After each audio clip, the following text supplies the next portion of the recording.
Hello, Iranian here. They keep asking the same question. Why are lefties, why are the loudest pro-Gaza voices completely silent when it comes to Iran? Well, the answer is simple, because the truth exposes the lie. Because acknowledging Iran would shatter the ideological fantasy that they built. Let's be clear. Islamic Republic of Iran is not a victim of Western imperialism. It is a theocratic authoritarian regime that survives by exporting violence, funding Islamists, and crushing its own people.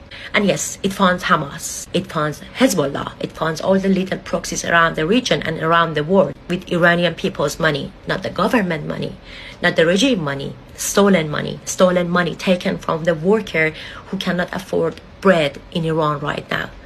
Families crushed by inflation, taken from women who are beaten, jailed, tortured, raped for refusing religious obedience. And this is why leftists are silent. Because Hamas fits their narrative, but Iranian people don't. Because Islamist violence against Israelis can be reframed as a resistance. But Islamist violence against Iranian exposes the truth. Right now as you're watching this, Iran, a country of more than 92 million people, is being erased in real time.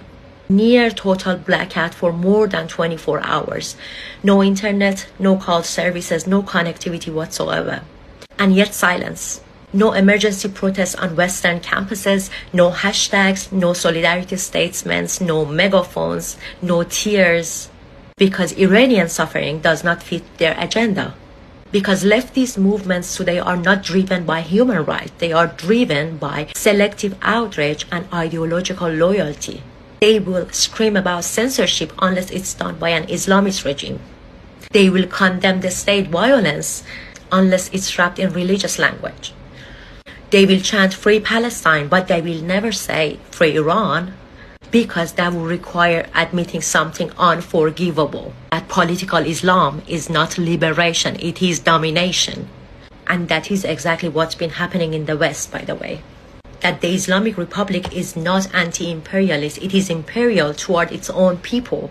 That Hamas is not some isolated resistance group. It is part of a broader Islamist ecosystem that is funded, trained, and sustained by the regimes like Islamic Republic in Iran.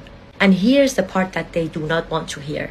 You cannot claim moral superiority while excusing a regime that kills and murders women for refusing hijab, executes protesters, cuts off the whole nation of 92 million people from the internet, and uses foreign proxies as a distraction from its internal collapse. You cannot pretend to care about Palestinians while ignoring Iranians being shot, tortured, and murdered by the Islamic Republic in Iran. That is not solidarity. That is ideological blindness. Iranian people are not silent. They are being silenced.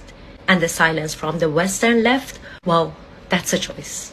A choice to protect an ideology, a choice to excuse Islamism, a choice to look away when millions of people are suffering. Because their suffering, Iranian people's suffering, complicates a slogan. History will remember this moment. It will remember who spoke for universal freedom and who decided that some lives matter less than preserving a narrative. Long live Iran.